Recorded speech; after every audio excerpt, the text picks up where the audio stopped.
slow up, no I don't take shit. I got no love for the fakeness. If you wanna play tough and wanna hate this, I'll always show up. I don't ever slow up, no I don't take shit. I got no love for the fakeness. If you wanna play tough and wanna hate this, I'll always show up and make a statement. I don't ever slow up, no I don't take shit. I got no love for the fakeness. If you wanna play tough and wanna hate this, I'll always show up and make a statement. Everything. Ciao amici, benvenuti nel clan Funkashkai, io sono Francesco e oggi torneremo a parlare di dashcam da Saita DAS X9S. Nella descrizione del video troverete tutte le info necessarie di questa DAS X9S. Prima di proseguire volevo ringraziare la Saita Official Store che mi ha mandato in anteprima questa nuova dashcam in prova. Ragazzi, visto che di carne al fuoco ce n'è molta, io direi di andare avanti subito con l'unboxing del prodotto e la successiva recensione. Andiamo?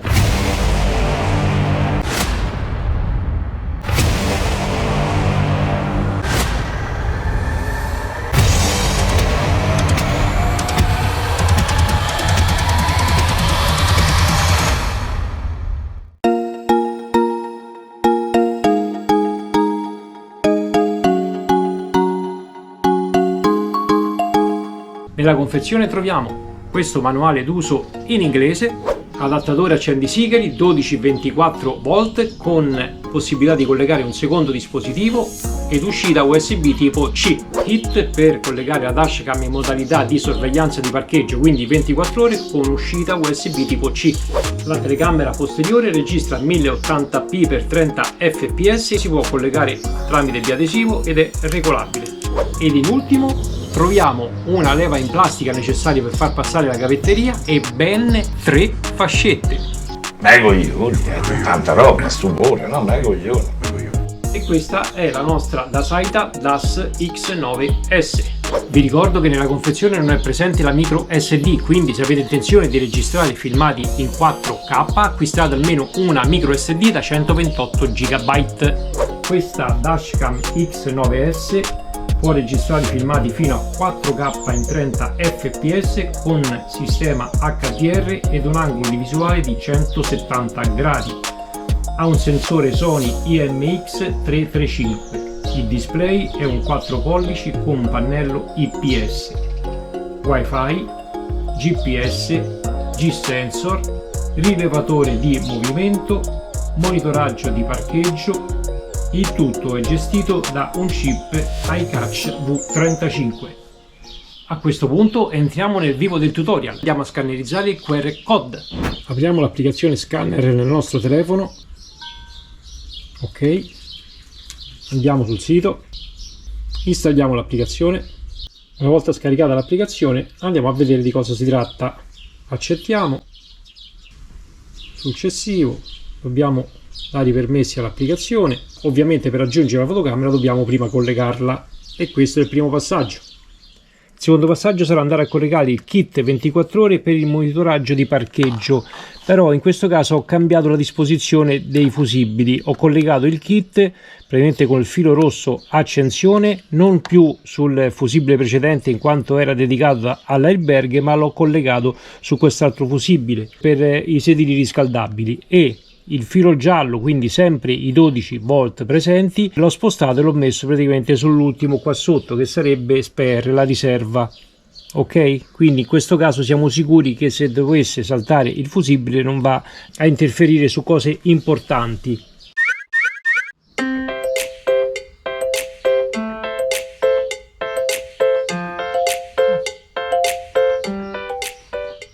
Ragazzi, la posizione di una dashcam è molto soggettiva. Cosa volete? Che registri 170 gradi dell'apertura dell'obiettivo, dovete necessariamente posizionarlo al centro del parabrezza, in quel caso sarà super visibile dall'esterno e dall'interno.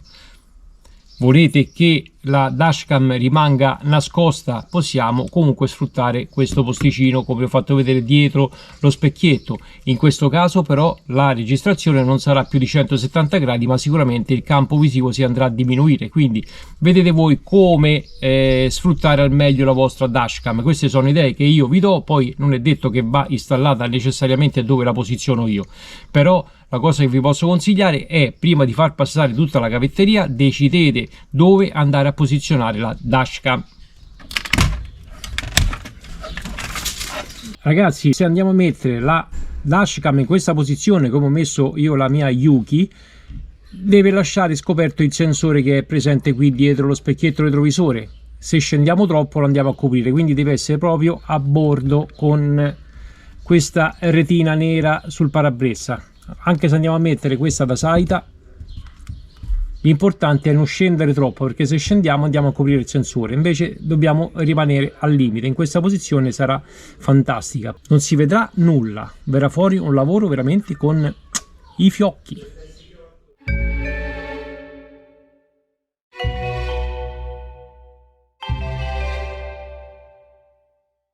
Per posizionare bene la dashcam possiamo collegare momentaneamente il cavetto di accensione, ragazzi, così vediamo dal display se bene o male è centrata. Vedete dietro questa si regola, rallente.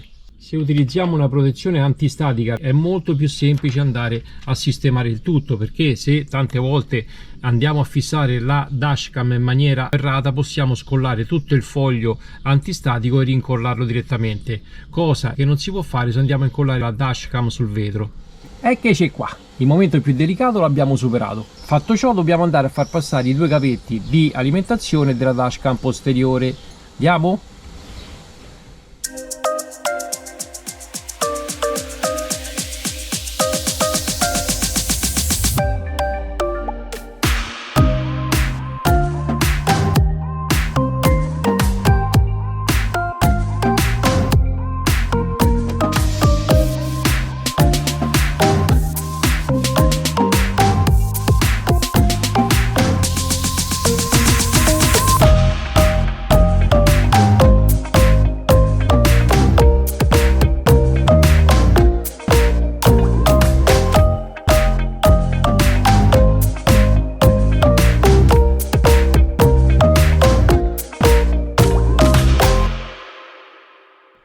Al lavoro ultimato verrà così la nostra dashcam della Dasaita. Quindi i due spinottini sopra per l'alimentazione per la dashcam posteriore che entrano all'interno della copertura in plastica, quindi vedete che praticamente non si nota nulla. Da questa parte abbiamo fatto passare tutti e due i cavetti all'interno del cielo, ma soprattutto avremo posizionato la nostra dashcam al di sopra del sensore. Quando andate a fissare la dashcam, ragazzi, ricordatevi che verso destra necessita di un paio di centimetri per essere sganciata e riagganciata, quindi non la mettete troppo attaccata alla plastica. In questa posizione comunque potremo utilizzare i tasti laterali facilmente. Possiamo togliere la micro SD o resettare la dashcam e qua sopra siamo in totale libertà. Ovviamente quando andiamo a posizionare lo specchietto in maniera corretta ci va a coprire gran parte del display, ma io già ci vedo poco, ragazzi, con tutti gli occhiali, ma che vado a vedere su quel display? A me interessa solo che va a registrare correttamente nella modalità di sorveglianza di parcheggio. Terminata l'installazione di questa Dasaita ci dedichiamo al comparto software, quindi andremo a vedere l'applicazione e le impostazioni della dashcam.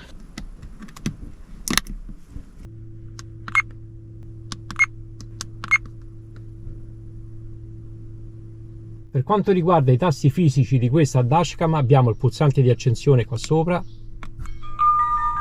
dove consente di accendere o spegnere la dashcam. Ok, menu e due freccette.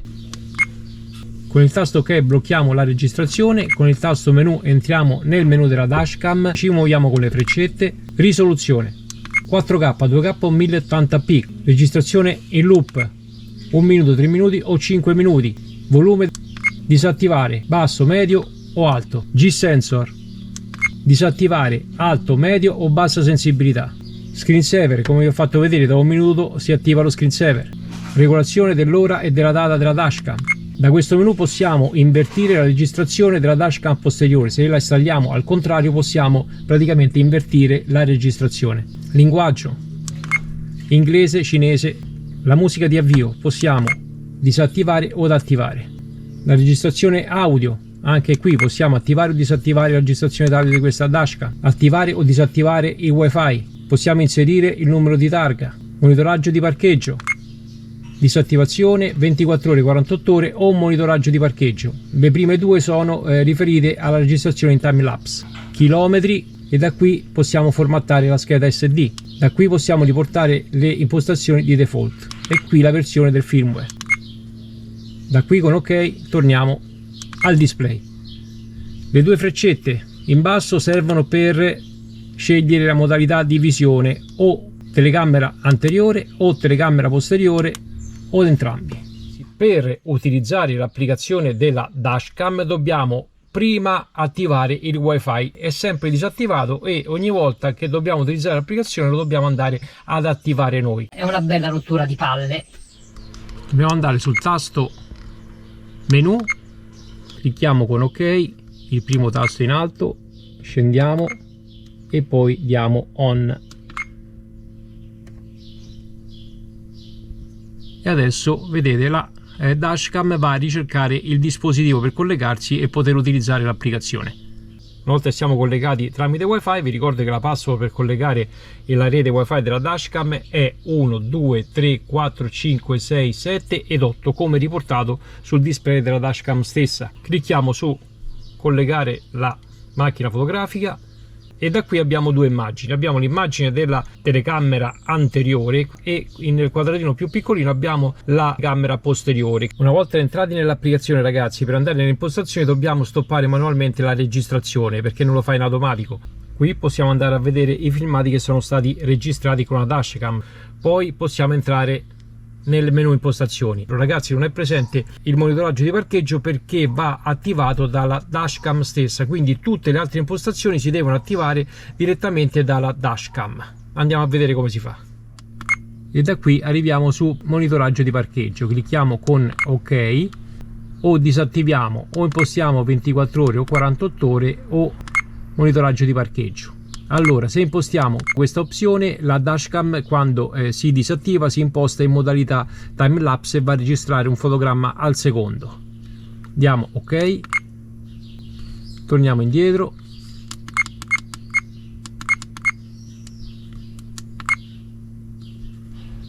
quindi una volta impostata l'opzione di monitoraggio di parcheggio 24-48 ore, quando spengeremo la nostra autovettura la dashcam emetterà un beep.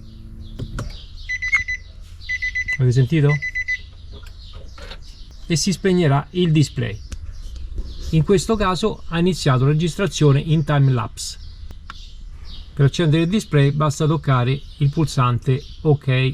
In questo caso, anche se la telecamera rimane comunque accesa e registra in modalità time lapse, il wifi si scollega.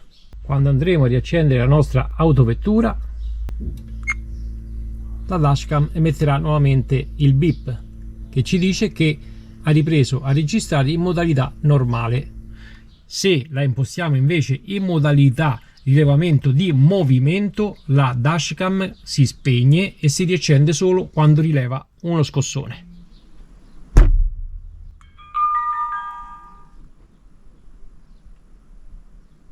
Quindi vedete voi quale delle due opzioni è più idonea per le vostre esigenze. Questa è la modalità in time lapse che ha registrato la dashcam nel frangente che ho spento l'autovettura.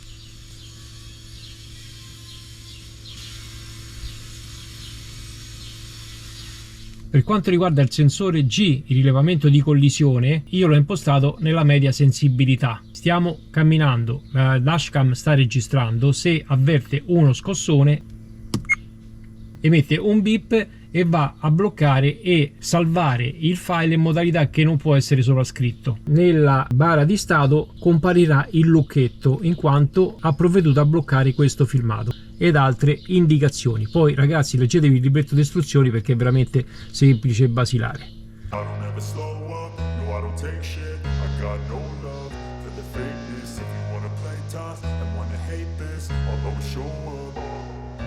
I don't ever slow up, no I don't take shit. I got no love for the fakeness. If you wanna play tough and wanna hate this, I'll always show up and make a statement. I don't ever slow up, no I don't take shit. I got no love for the fakeness. If you wanna play tough and wanna hate this, I'll always show up and make a statement. Everything everything I do, so instinctive and so passionate. Every word I move, so descriptive like an adjective. I got a vendetta against people who patented being negative when you should be getting after it.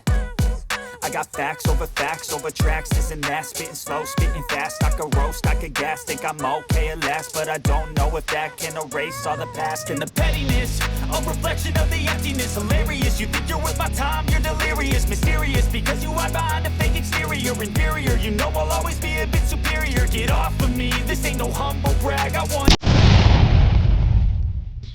Bene amici, siamo giunti al termine di questa recensione. Sarò brevissimo.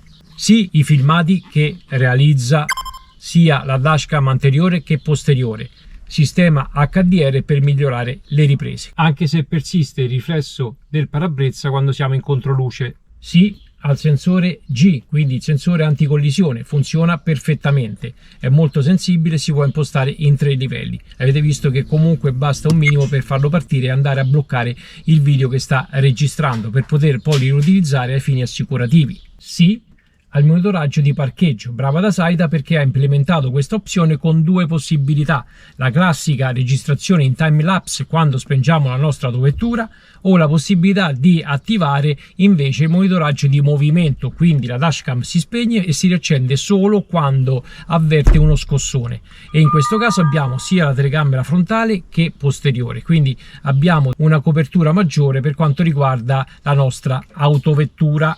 Sì, per quanto riguarda anche l'attacco rapido di questa Dasaita, mi è piaciuto molto in quanto la parte con i connettori rimane fissa al vetro e si rimuove solo la dashcam stessa. In questo caso non è un attacco calamitato ma un attacco a scorrimento, ma vedete che è veramente semplice andare a installare e rimuovere la stessa. Sì, anche alle dimensioni della dashcam, in quanto è leggermente più grande di questa Yuki X10 Pro che avevo recensito qualche tempo fa, dove sopra trovate il video.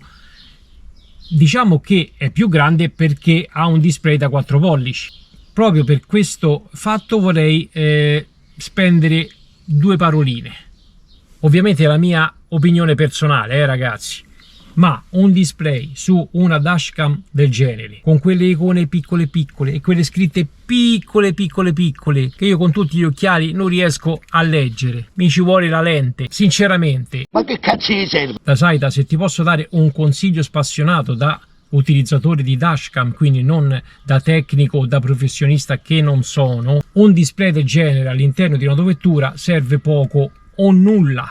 Non capisco perché una dashcam del genere con potenzialità eccezionali e quindi costo anche un ciccino più elevato utilizza un'applicazione che fa ridere. Andate ad implementare le opzioni che si possono attivare e disattivare direttamente dall'applicazione senza entrare nel menu. Ma la cosa che mi ha fatto incazzare di più, per andare ad attivare il wifi ogni volta dobbiamo entrare nel menu della dashcam, attivare il wifi, andare a ricercare il wifi dall'applicazione e andarci a collegare. Su questa economica Yuki il wifi è sempre attivo, basta aprire l'applicazione e si va a collegare in maniera istantanea.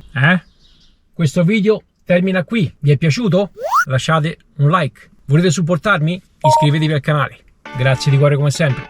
Un bacione, alla prossima.